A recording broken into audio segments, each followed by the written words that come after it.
तर ईसीजी म्हणजे काय म्हणतो आपण, इलेक्ट्रोकार्डिओग्राफी.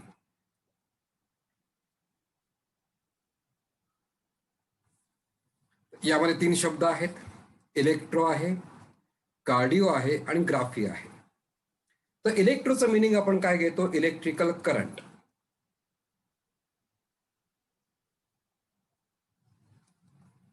नॉर्मली इलेक्ट्रिकल करंट आपण 2 प्रकारचे बघतो. तुम्ही वायर पाहिल्या असतील पहा, ज्या एखाद्या बल्बला, एखाद्या डिव्हाइसला जे वायर जातात 2 असतात वायर या ठिकाणी, मोस्टली रेड किंवा येलो असते. तर एकामध्ये पॉझिटिव्ह करंट असतो आणि दुसऱ्या वायरमध्ये निगेटिव्ह करंट असतो. सेकंड घेतो आपण कार्डिओ. कार्डिओचा अर्थ तुम्ही काय घेणार आहात, हार्ट.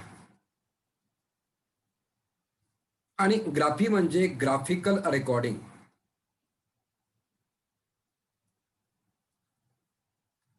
सोप्या भाषेमध्ये आपण इलेक्ट्रोकार्डिओग्राफी म्हणजे ईसीजी याचे डेफिनेशन काय करू शकतो, it is graphical recording of electrical activities of the heart.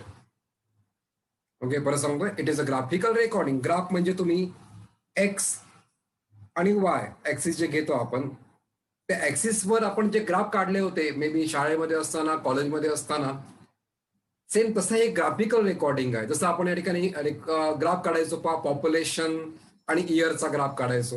एक्झामला graph पण यायचे आपल्याला. ओके, तर सेम तसा हा ग्राफ आहे, एक्स आणि वाय ऍक्सिस मधला ग्राफ आहे. तुम्हाला ग्राफ पेपर असतो, तो ग्राफ पेपर तुम्ही जो पाहता, ज्यावर ईसीजी आपण प्लॉट करतो, तो ग्राफ पेपर आहे. जो नॉर्मल ग्राफ पेपर त्यासारखाच तो ग्राफ पेपर आहे. ओके, तर आपण डेफिनेशन करतो, it is graphical recording of electrical activities of the heart. तर आता पहिला आपण पार्ट घेतो इलेक्ट्रिकल ऍक्टिव्हिटीज.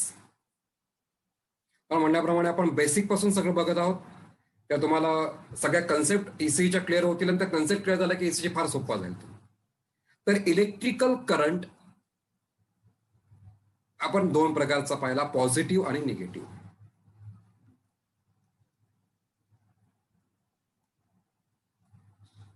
ओके, याचा अर्थ कार्डियाक मसल हे इलेक्ट्रिकल करंट तयार करतात.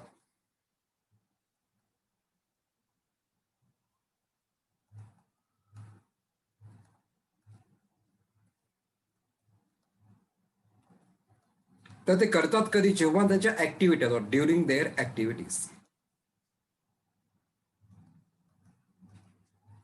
ओके, म्हणजे आता ऍक्टिव्हिटी म्हणजे काय म्हणतो आपण या ठिकाणी, जसं कॉन्ट्रॅक्शन रिलॅक्सेशन ही ऍक्टिव्हिटी झाली, लाईक कॉन्ट्रॅक्शन रिलॅक्सेशन.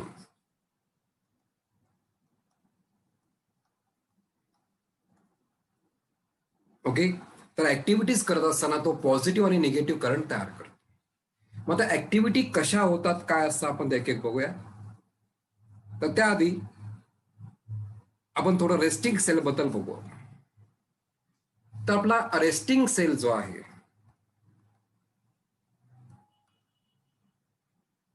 या रेस्टिंग सेलमध्ये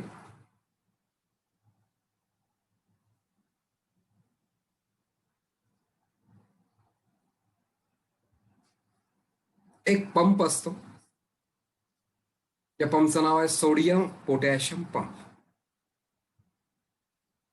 याला म्हणतो आपण सोडियम पोटॅशियम पंप. पंपचा अर्थ काय होतो, एक्सचेंज. तेव्हा ते एक आयन आतमध्ये आणतात आणि दुसरे आयन बाहेर टाकतात. तर हा सोडियम पोटॅशियम पंप करतो काय, तर तो सेलमधून 3 सोडियम आयन बाहेर टाकतो आणि त्यावेळेस बाहेरून आतमध्ये 2 पोटॅशियम आयन आतमध्ये आणतो. आता याचा अर्थ काय झाला पहा, तर पॉझिटिव्ह आयन 3 बाहेर गेले, पण त्या एक्सचेंज मध्ये 2 पॉझिटिव्ह आयन आतमध्ये आले. So 3 positive ions. इफ्लक्स म्हणजे बाहेर जाणं, and 2 positive ion in the form of potassium influxed, ते आतमध्ये आलं. ओके, याचा अर्थ या दोघांचा जर विचार आपण केला तर सेलला एका पॉझिटिव्हचा लॉस आहे, बरोबर ना, कारण 3 पॉझिटिव्ह बाहेर गेलेत, पण त्यावेळेस 3 पॉझिटिव्ह आत येत नाही, 2 पॉझिटिव्ह आतमध्ये. म्हणजे एक या ठिकाणी काय आहे, पॉझिटिव्हचा लॉस आहे, म्हणजे एक निगेटिव्हचा गेन आहे. कळलं का तुम्हाला? उदाहरण घेऊ आपण.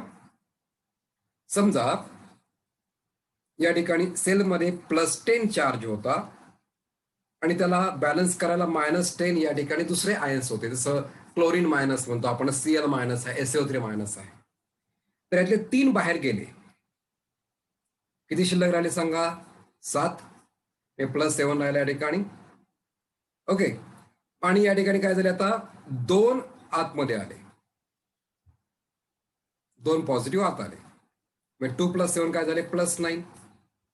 लक्षात नाही? म्हणजे जेव्हा सोडियम पोटॅशियम एक्सचेंज होतात तेव्हा या ठिकाणी +10 चा +9 होतो, कारण की एक पॉझिटिव्ह लॉस होतो. पण -10 आहे तेवढेच आहेत, ते एक्सचेंज नाही झालेले. ते -10 +9 म्हणजे या ठिकाणी आपण टोटल बेरीज केली की काय आला? -1 आला. बरोबर आहे का? कळतंय का प्रत्येकाला? पहा. ओके. मग सोडियम पोटॅशियम पंपनी होतं काय, तर प्रत्येक सोडियम पोटॅशियम पंपच्या एक्सचेंजमुळे सेलला एक निगेटिव्हचा गेन होतो, एक पॉझिटिव्हचा लॉस होतो. So 2 positive and influx, 2 positive and influx, that gives loss of 1 positive ion and gain of 1 negative ion. So that makes cell negative. ही झाली पहिली गोष्ट. आता आणखीन इथे काय होतं पहा, इथे पोटॅशियम आतमध्ये येतात, बाहेरून आतमध्ये येतात, म्हणजे पोटॅशियम आतमध्ये आल्यामुळे आतमध्ये वाढायला लागतात. So that gives increase K+ in ICF. ICF म्हणजे intracellular fluid, than ECF. ECF पेक्षा जास्त आहे. आणि पोटॅशियमचा विचार केला तर पोटॅशियम बाहेर जास्त गेलेले आहे. So that gives increase Na+ in ECF than ICF. Okay. मग तुम्ही काय म्हणू शकता, रेस्टिंग सेल मध्ये काय काय एबिलिटी आहे? So resting cell has negative charge, मग तो शून्य नाहीये. That means it is polar. Polar म्हणजे काहीतरी चार्ज असणारा. Second, sodium Na+ are more in ECF than ICF. आणि तिसरी गोष्ट या ठिकाणी K+ are more in ICF intracellular fluid than ECF extracellular fluid. कळतं तुम्हाला? म्हणजे आपल्या बॉडीमधला प्रत्येक कोणताही सेल या 3 गोष्टी ज्या आहेत त्या ठिकाणी त्या प्रत्येक सेलमध्ये असतात. तुम्ही लिव्हर सेल घ्या, ब्रेन सेल घ्या, कार्डियाक मसल घ्या, स्केलेटल मसल घ्या, प्रत्येकामध्ये हेच आहे. कळलं का तुम्हाला? या 3 गोष्टी कळल्या का कशा होतात? त्याचं एकमेव कारण कोण आहे? Sodium potassium pump. ओके. मग आता आपल्याला प्रश्न असाच आहे की ऍक्च्युली तुम्हाला कळलं की रेस्टिंग सेल निगेटिव्ह असतो, पण आपल्याला पॉझिटिव्ह पण या ठिकाणी माहिती पाहिजे. पॉझिटिव्ह सेल कसा होतो ते आपण शॉर्टमध्ये बघूया. आपल्या बॉडीमध्ये एक सोपा नियम आहे, जोपर्यंत सेन्सरी इम्पल्स मिळत नाही तोपर्यंत मोटार ऍक्शन होत नाही. तर समजा आपण हा घेतोय, हा कार्डियाक मसल आहे. बॉडीमधला कोणताही सेल असेल हा कार्डियाक मसल सेल आहे. हा समजा आहे कार्डियाक मसल सेल. आणि प्रत्येक सेलवर कुठलाही इम्पल्स रिसिव्ह करण्यासाठी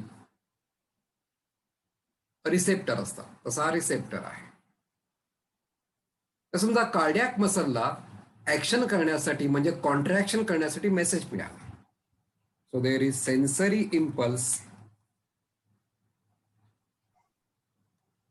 ऑफ कॉन्ट्रॅक्शन. तर बऱ्यापैकी ऍड्रिनालिन हा मेसेज देतो. जस्ट ब्रॅकेटमध्ये लिहितो मी ऍड्रिनालिन. रिसेप्टर पण जस्ट मी ते सांगतोय β1. तुम्हाला काही ना माहिती असेल तर रिसेप्टरला अटॅचमेंट होते तेव्हा हा इमिजिएटली आतमध्ये मेसेज कन्वे करतो आणि सेल लगेच ओपन करतो सोडियम चॅनल. कारण की प्रत्येक सेलवर आयन्स आत बाहेर जाण्यासाठी काय असतात, चॅनल असतात. चॅनल म्हणजे कळलं का, जसं आपल्या घरांना दारं असतात त्या प्रकारे त्यातून आपण आत बाहेर करू शकतो. तसं प्रत्येक सेलवर वेगवेगळे चॅनल आहेत. चॅनलचं वैशिष्ट्य दोन आहेत. एक, चॅनल हा स्पेसिफिक आयनसाठी असतो म्हणून त्याला आपण त्या चॅनलचं नाव जे आहे ते त्या आयननुसार देतो. Sodium channel, chlorine channel, potassium channel, okay, iodide channel वगैरे वेगळे जे आहेत, ग्लुकोज चॅनल जसं. आणि दुसरी महत्वाची गोष्ट, प्रत्येक चॅनलला गेट असतं. गेट म्हणजे जसं आपल्या दरवाजांना दारं असतात त्या प्रकारे. दार बंद केलं की या ठिकाणी कोणी आत बाहेर करू शकत नाही. दार ओपन असेल तर कोणी आत बाहेर करू शकतो. सेम जेव्हा या ठिकाणी सेल इनॅक्टिव्ह असतो तेव्हा हा चॅनल जो आहे तो कसा असतो, या ठिकाणी बंद असतो. पण जेव्हा ऍक्टिव्हेशन होता हा चॅनल या ठिकाणी ओपन होतो. ओके, आता चॅनल ओपन झाला तर आता आपण मगाशी पाहिलेलं आहे की हा सोडियम पोटॅशियम पंप जो कायम चालू असतो, कधीच बंद पडत नाही.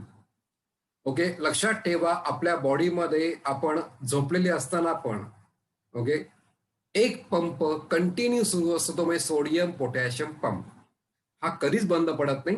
हा बंद पडला तर आपण बंद पडतो. ओके, आणि हा पंप बंद करणारा एकमेव जो काही आता ड्रग म्हणा, पॉयझन म्हणा, ते आहे पोटॅशियम सायनाइड. तर म्हणजे पोटॅशियम सायनाइड काय करू शकतो? ओके, कळलं का तुम्हाला? पोटॅशियम सायनाइड हे पंप बंद करतो आणि त्यामुळे पूर्णपणे सेलच्या ऍक्टिव्हिटी बंद पडतात. त्या पंप सुरू आहे म्हणून आपण या ठिकाणी आपल्या या ठिकाणी प्रत्येक सेल ऍक्टिव्ह आहे. मग आता मगाशी पाहिलं की सोडियमचं कॉन्सन्ट्रेशन बाहेर कसं जास्त आहे आणि पोटॅशियमचं आत जास्त आहे. तर इथे जर पाहिलं आपण तर सोडियम बाहेर जास्त आहेत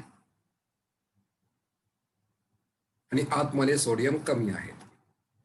मग सिंपल डिफ्युजनचा रूल काय सांगतो? Simple diffusion takes place from higher concentration to lower concentration. त्यामुळे हायर टू लोअर सोडियम बाहेरून या ओपन चॅनल मधून यायला आत यायला सुरू होतात. तुम्ही या मेकॅनिझमला म्हणता simple diffusion.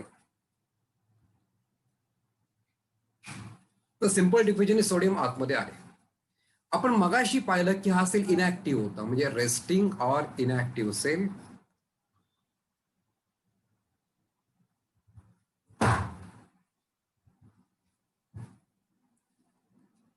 Is negative and polar. त्याला काहीतरी चार्ज आहे, आताच पाहिला पण मगाशी. ओके, जेव्हा सोडियम आयन आतमध्ये येतात म्हणजे काय, सेलमध्ये पॉझिटिव्ह आयन आत यायला सुरू होतात. So positive ion enters in cell. आता पॉझिटिव्ह आयन आतमध्ये आले की जो निगेटिव्ह सेल आहे तो पॉझिटिव्ह व्हायला सुरुवात होते. So start to became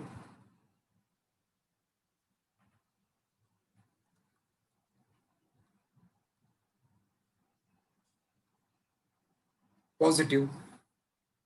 okay, and active cell positive झाला की ऍक्टिव्ह होतो, म्हणजे निगेटिव्ह सेल इनॅक्टिव्ह असतो, पॉझिटिव्ह सेल ऍक्टिव्ह असतो. मग आता या प्रोसेसमध्ये निगेटिव्ह सेल पॉझिटिव्ह होतं. मी आता जस्ट एक्झाम्पल घेऊ आपण की समजा -40 चार्ज आहे सेलचा, तर -40 समजा 10 पॉझिटिव्ह आयन आतमध्ये आले, तो काय होणार आहे -30, अजून 10 आले -20, अजून 10 आले -10, अजून 10 आले, या ठिकाणी काय होईल तो 0, अजून 10 आले +10. कळलं तुम्हाला? असा तो निगेटिव्ह टू पॉझिटिव्ह जातो.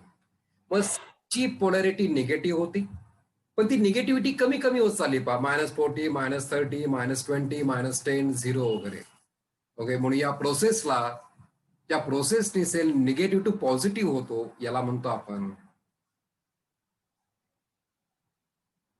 डिपोलरायझेशन. ओके, जेव्हा सेल डिपोलराइज होतो तो ओपन करतो calcium channel.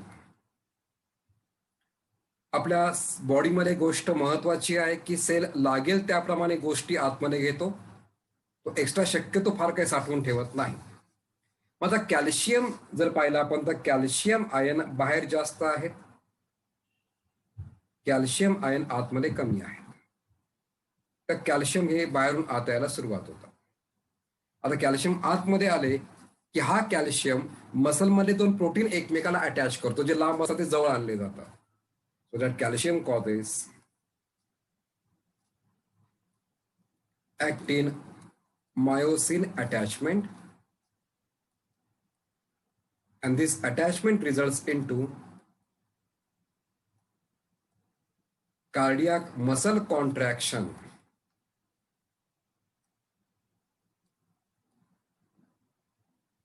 and that results into systole. Systole म्हणजे काय म्हणतो आपण, कॉन्ट्रॅक्शन ऑफ चेंबर. ते मसल कॉन्ट्रॅक्ट झाले की या ठिकाणी काय होतं, तुम्हाला चेंबरचं पण कॉन्ट्रॅक्शन मिळतं. ओके, आता ही प्रोसेस जी आहे, ज्या प्रोसेसमध्ये सगळं झालं त्या प्रोसेसला तुम्ही काय म्हणता, डिपोलरायझेशन,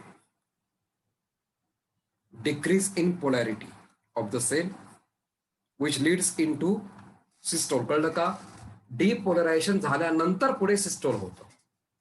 आधी सेल डिपोलराइज होतो, मग कॉन्ट्रॅक्ट होतो. कळलं का? आता यात आणखी एक महत्वाची गोष्ट, जेव्हा सेल पॉझिटिव्ह होतो आणि ऍक्टिव्ह होतो, तर सेलला अजून पॉझिटिव्ह व्हायला आतमध्ये घ्यायची गरज नाहीये, कारण की तो ऍक्टिव्ह झालेला आहे. तर लगेच तो इमिजिएटली काय करतो, क्लोजेस सोडियम चॅनल, आणि एक्स्ट्रा सोडियम आत येऊन देत नाही. तो हा चॅनल काय करतो, क्लोज करतो. कळलं प्रत्येकाला? काय लक्षात ठेवा, मी परत सांगतोय, सेल गरजेप्रमाणे गोष्टी घेतो, गरज नसेल तर ती गोष्ट आतमध्ये घेत नाही. तर सोडियम पण लागेल तेवढे, कॅल्शियम पण लागेल तेवढे. या प्रोसेसला म्हणलं आपण डिपोलरायझेशन, ज्याने शेवटी काय मिळालं तुम्हाला, कार्डियक मसल कॉन्ट्रॅक्शन आणि चेंबरचं कॉन्ट्रॅक्शन, म्हणजे काय, ॲट्रियल सिस्टोल, वेंट्रिक्युलर सिस्टोल जे घेतो आपण.